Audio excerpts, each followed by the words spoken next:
Hello, everyone. Welcome back.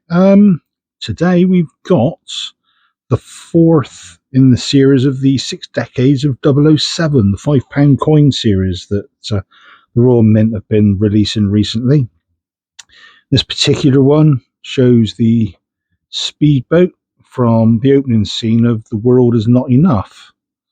Now, I believe that this particular film holds the Bond record, at least, for the longest pre-opening credits scene. So, as with all James Bond films, you always have a bit of action, and they break off into the normal intro with the new theme tune and everything from there. But this one was a little bit longer.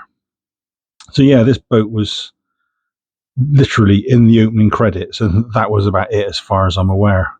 And that particular film came out in 1999, I think it was. Makes me feel old. And it was the third one with Pierce Brosnan. So, just to have a quick recap of what was actually in the package itself. The King's profile is the usual one by Martin Jennings, so nothing out of the ordinary there. The actual package is all done in black, and it's really nice.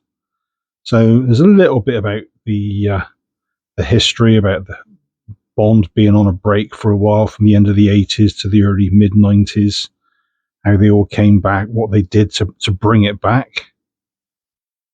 And there's a little bit there about the bad guys. So you've got Sean Bean there, bottom left. And is that Robert Carlyle? Yeah, Robert Carlyle there on the other picture, top right.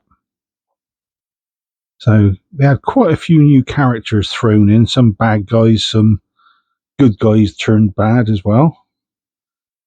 The design for the back was actually it was a double team job again, really. I mean, this is getting quite common. The reverse designs being done by more than one person. And this is Matt Dent and Christian Davis. So Matt Dent, we obviously know from many years now over all the coins that we've had come out. And Christian Davis has certainly been involved in a few. And there's a little bit about the strong female characters as well. And there you've got Dame Judi Dench, as she is now, being the new M. There's a little bit which is the inside cover, as it were, just talking about how the license was revoked. It's when the Bond series came to a bit of a halt at the end of the 80s.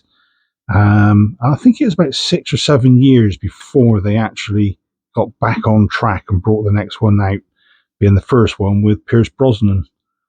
Yeah, there we go. In 1994, Pierce Brosnan was officially named the fifth actor to play 007. He was earmarked for the role in the 80s, but his contractual obligations to the ITV series Remington Steele prevented him from committing to the role. Yeah, well, I think Bond did him more favours.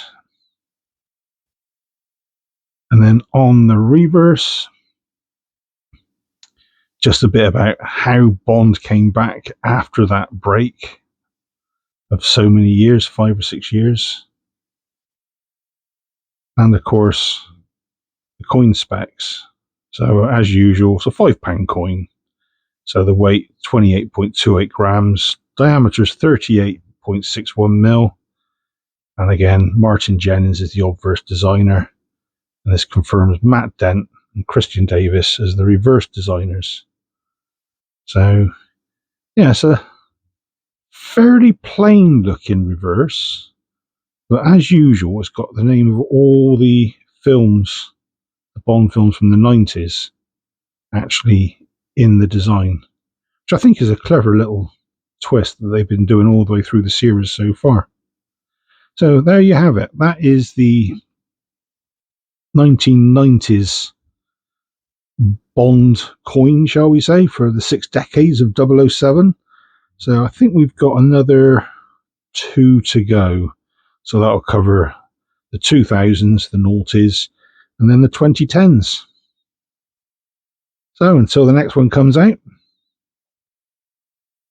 Cheers all.